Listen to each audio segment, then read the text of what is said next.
Hi friends, welcome back to my channel. எல்லாருக்கும் வணக்கம்.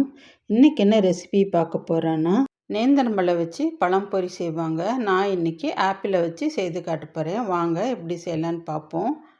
இன்றைக்கி 2 ஆப்பிள் எடுத்திருக்கேன்.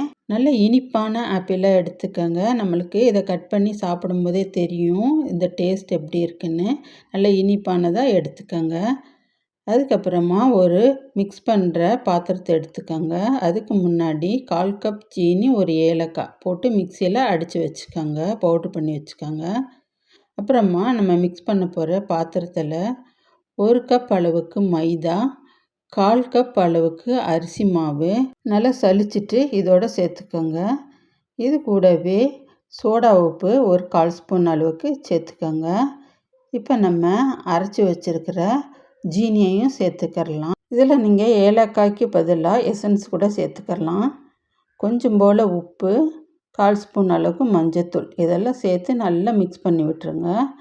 நல்லா மிக்ஸ் பண்ண வாட்டி இதில் கொஞ்சம் கொஞ்சமாக தண்ணி ஊற்றி கரைச்சி எடுத்துக்கோங்க. முதல்லையே நிறைய ஊற்றிட்டிங்கன்னா கட்டி விழுந்துடும்.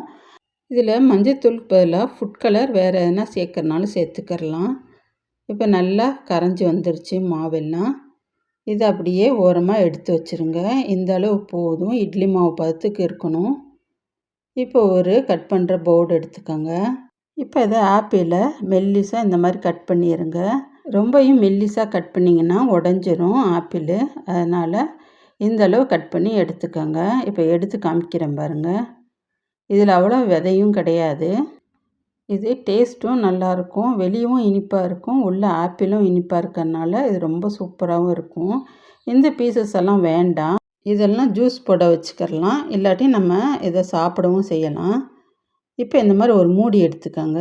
நம்ம ரவுண்டாக கட் பண்ணி வச்சுருக்க ஆப்பிள் மேலே வச்சு இப்படி ப்ரெஸ் பண்ணிங்கன்னா இந்த மாதிரி வந்துடும் தனியாக. இதை அப்படியே தனியாக எடுத்துடலாம். இந்த மாதிரி செய்யும் போது மாவில் டிப் பண்ணி போடும் போது நம்மளுக்கு டோனட் ஷேப்பில் வந்துடும் உங்களுக்கு ஆப்பிளெல்லாம். இப்போ இதிலெல்லாம் எடுக்க வேண்டாம். இதெல்லாம் அப்படியே இருக்கட்டும். ஆப்பிள் மேல் தோல் வேணாட்டி அதை ரிமூவ் பண்ணிடுங்க.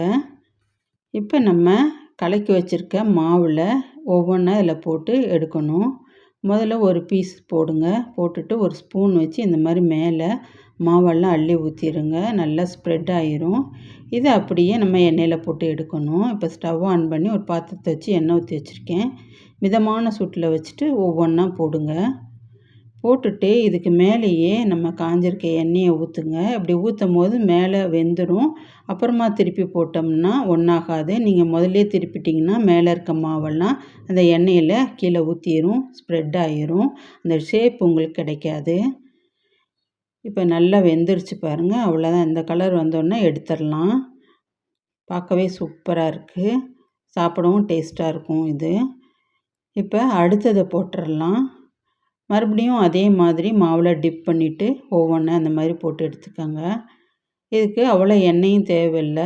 சேலோ ஃப்ரை பண்ணுற மாதிரி தான் இது. இதே மாதிரி எண்ணெயெல்லாம் மேலே ஊற்றிட்டு திருப்பி விட்ருங்க. அவ்வளோதான். சூப்பரான ஆப்பிளை வச்சு பழம்பொரி செஞ்சுருக்கேன். கண்டிப்பாக ட்ரை பண்ணி பார்த்துட்டு எப்படி இருக்குன்னு சொல்லுங்கள். இதை ஒரு ட்ரேயில் வச்சுருங்க. இதுக்கு மேலே ஹனி ஊற்றிக்கோங்க. ஹனியோடு சேர்த்து சாப்பிடும்போதும் இன்னும் நல்லா இனிப்பாக சூப்பராக இருக்கும். சாப்பிட்டு பார்த்துட்டு எப்படி இருக்குன்னு கமெண்ட் பண்ணுங்கள். இந்த வீடியோ உங்களுக்கு பிடிச்சிருந்தா லைக் பண்ணுங்கள், ஷேர் பண்ணுங்கள். தேங்க்யூ.